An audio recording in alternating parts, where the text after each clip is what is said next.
20. jūnijā svinīgā ceremonijā tiek iemūrēts Latvijas Nacionālās bibliotēkas pamatakmens, līdz ar to ir sākti Gaismas pils būvdarbi. Saskaņā ar sākotnējām aplēsēm, bibliotēkas kopējie celtniecības darbi izmaksās vairāk nekā 114 miljonus latu.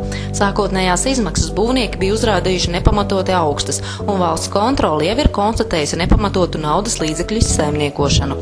Lielākā daļa Latvijas iedzīvotāju ir pārliecināti, ka šis nav īstais brīdis šādu projektu īstenošanai.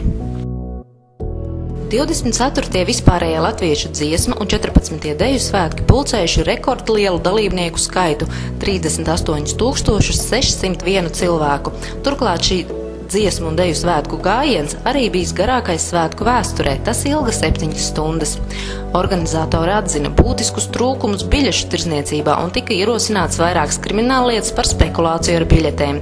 Daudzi dziesmu un deju svētku dalībnieki pēc gājiena Latvijas karodziņus izmeta atkritumu tvertnēs. Latvijā notika pirmā lielā talka, un tās laikā aptuveni 50 000 Latvijas iedzīvotāji sakopa 512 talkas vietas 364 pašvaldību teritorijās. Organizatora aplēses liecina, ka talkas laikā tika savākti vairāk nekā 260 000 maisu ar atkritumiem. Talcinieki aizdedzināja atkritumus, kādēļ nodega 2 ēkas. Turklāt iedzīvotāji apšauba tik plašas talkas rīkošanas vajadzību, jo jau pēc nedēļas apkārtne atkal tika piedrazota, un daudzi politiķi talkas laikā nekaunīgi uzspieda talciniekiem savus politiskos uzskatus. Latvenergo padome vēl uz 3 gadiem pagarinājusi pilnvaru termiņu valdes priekšsēdētājam Kārlim Miķelsonam. Viņš Latvenergo valdi vada kopš 2000. gada marta un amatā pārvēlēts arī 2002. un 2005. gadā. Miķelsona darbības laikā elektrības tarifi ir paaugstināti vairākas reizes un nav meklēti alternatīvi enerģijas iegūs veidi. Uzņēmums saglabā monopola stāvokli, kas ļauj noteikt neadekvāti augstas elektrības cenas. Valdība nolēmusi pārņemt Pareks bankas akcijas 51% apmērā.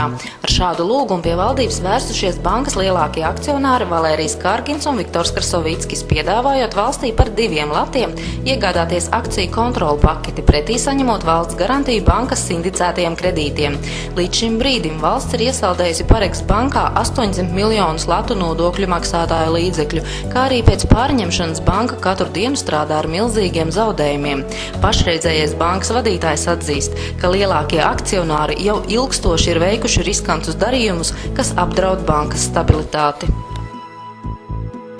Finanšu ministrs Atis Slakteris sniedz interviju ārzemju mēdījiem Bloomberg TV par ekonomisko situāciju Latvijā.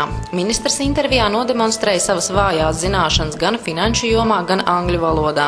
Pēc šīs intervijas Latvijas sabiedrība ieraudzīja to, cik nekompetents ir bijis Latvijas finanšu ministrs.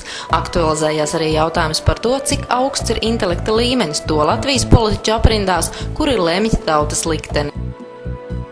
13. janvārī Doma laukumā notika protesta mītiņš pret esošo ekonomisko situāciju, kurš beigās pārvērtās par grautiņu. Tajā tika ievainoti 29 cilvēki, vairākām ēkām tika izsisti loki, izdemolētas mašīnas un skatlogi. Kāds jaunietis sadursmē ar policiju zaudēja vienu aci. Mediķi pieļauj, ka šauts ar gumijas lodēm, policija gan to noliedz. Iekšlietu ministrija nebija norīkojusi pietiekami daudzumu policistu, kuri spētu nodrošināt kārtību protesta mītiņa laikā. Protestējot pret nepietiekamo finansējumu, februāra sākumā tika pārtraukti raidījumi visos 4 Latvijas radio kanālos. Protesta akcija ilga 1 stundu. Akcija nav devusi nekādus rezultātus, un situācija Latvijas radio joprojām ir kritiska.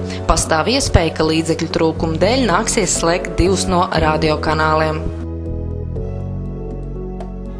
Saeima apstiprinājusi Valda Dombrovska valdību. Par nobalsoja 67 parlamenta deputāti pret 21.